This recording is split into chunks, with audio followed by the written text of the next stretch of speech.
मार्कडवाडी संदर्भात मार्कडवाडीमध्ये पुन्हा एकदा ईव्हीएम विरोधातले आंदोलन पेटण्याची शक्यता आहे। राष्ट्रवादी काँग्रेस शरदचंद्र पवार पक्षाचे अध्यक्ष शरद पवार रविवारी मार्कडवाडीमध्ये भेट देणार आहेत आणि सकाळी 9:30 वाजता शरद पवार आणि जयंत पाटील मार्कडवाडीमध्ये दाखल होताच ईव्हीएमला विरोध करत मार्कडवाडी गावाने बॅलेट पेपरवर मतदान घेण्याची तयारी केली होती।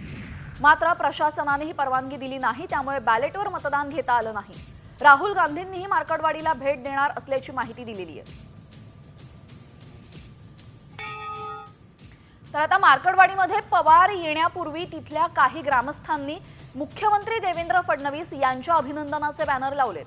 त्यामुळे या ठिकाणी 2 गट आमने-सामने येण्याची शक्यता आहे आणि येथील काही लोकांनी ईव्हीएम मशीनवर शंका उपस्थित करत बॅलेट पेपरवर फेरमतदान घेण्याची मागणी केली होती।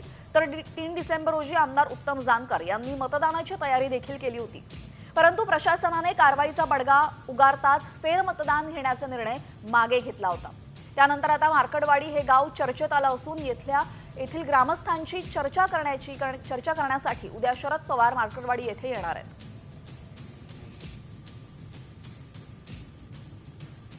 तर शरद पवारांच्या मार्कडवाडी दौऱ्यावरनं जोरदार राजकारण रंगलेलं आहे। मार्कडवाडीमध्ये शरद पवार मी केलेल्या विकास कामांची पाहणी करण्यासाठी येत असल्याचं टोला भाजपाचे माजी आमदार राम सातपुते यांनी लगावलाय। तर गेल्या 5 वर्षांमध्ये 21 कोटी 89 लाख रुपयांची विकास कामं मार्कडवाडीमध्ये केलेली आहेत, ती पाहावीत आणि मोहिते पाटलांनी बुडवलेल्या संस्थाही पवारांनी पाहाव्यात असं आव्हान सातपुतेंनी दिलंय। पवार साहेबांनी मार्कडवाडीला येत आहेत तर मोहिते पाटलांनी लुटलेले साखर कारखाने तेही बघावेत, मोहिते पाटलांनी बुडवलेल्या पतसंस्थाही त्या ठिकाणी बघाव्यात, मोहिते पाटलांनी अकलूजच्या त्या ठिकाणी परिसरामध्ये लुटलेल्या जमिनीची सुद्धा आदरणीय शरदचंद्र पवार साहेबांनी पाहणी करावी आणि विकलेल्या कारखान्याचा चेअरमन असणारे उत्तम जानकर यांनी विकलेला शेतकऱ्याच्या कष्टातून उभा केलेला कारखाना चांदापुरी कारखान्याची सुद्धा पवार साहेबांनी पाहणी करावी ही मी पवार साहेबांना विनंती करतो।